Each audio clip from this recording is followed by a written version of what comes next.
ஒரு காலத்துல திரையுலக வானத்துல ஒரு நட்சத்திரம் பிரகாசிக்க ஆரம்பிச்சது. அவளுடைய நடிப்பு கண்ணீர் விட்டு பேசும். அவளுடைய அழகு மௌனமா சிரிக்கும்.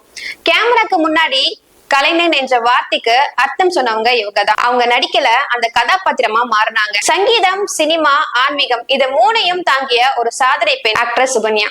இன்னைக்கு நம்ம வீடியோல ஆக்டர் சுகன்யா பத்தி தான் பார்க்க போறோம். வெல்கம் டு சினிமா கழகம்.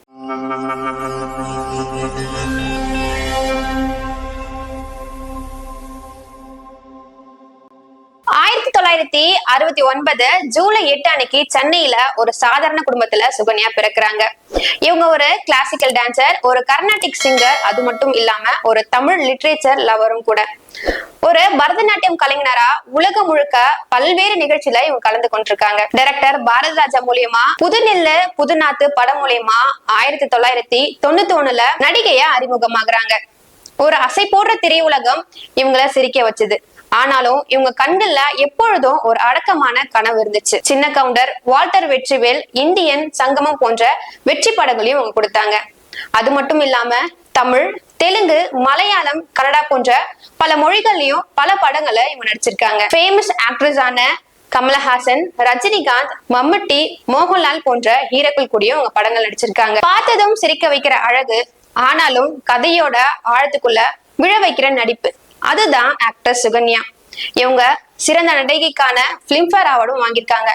அது மட்டும் இல்லாம பல்வேறு பக்தி பாடல பாடுனதுக்காக ஒரு பெஸ்ட் சிங்கருக்கான அவார்ட்ஸும் வாங்கியிருக்காங்க. தமிழ்நாடு ஸ்டேட் பிலிம் ஸ்பெஷல் பிரைஸும் வாங்கியிருக்காங்க. 2002ல யுஎஸ்ஏல இருக்கிற ஒரு டாக்டரை மேரேஜ் பண்ணிக்கிறாங்க. ஆனா ரொம்ப நாள் இவங்க சேர்ந்து வாழல, உடனே பிரிஞ்சிடறாங்க. அதுக்கப்புறம் எமோஷனலா டவுன் ஆகி சினிமால இருந்து ஒரு பிரேக் எடுக்கிறாங்க.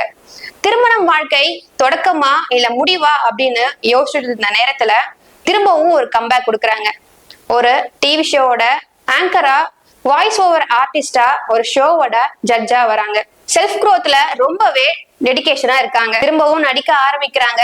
ஆனந்தம், வானத்தை போல, காலா போன்ற படங்கள்லயும் இவங்க நடிச்சாங்க. அதுக்கப்புறம் ரியாலிட்டி டான்ஸ் ஷோல ஒரு ஜட்ஜாவும் இவங்க இருந்தாங்க. டப்பிங் ஆர்டிஸ்டா சிம்ரனுக்கு கன்னத்தில் முத்தமிட்டால் படத்துல வாய்ஸ் ஓவரும் கொடுத்திருக்காங்க. சினிமா விட்டு இவங்க விலகினாலும் சினிமா இவங்களை விட்டு விலகுறானே சொல்லலாம். இப்போ ஆக்ட்ரஸ் சுகன்யா ரொம்ப காமா பீஸ்ஃபுல்லா அவங்க லைஃப என்ஜாய் பண்ணி வாழ்ந்துட்டு இருக்காங்க. தோல்வியில கூட ஒரு அழகு இருக்கு அப்படின்னு காட்டவங்க ஆக்டர் சுகன்யா. இதே மாதிரி இன்னொரு வீடியோல பார்க்கலாம். அதுவரை உங்களிடம் இருந்து விடைபெறுவது நான் பிரதீக்ஷா.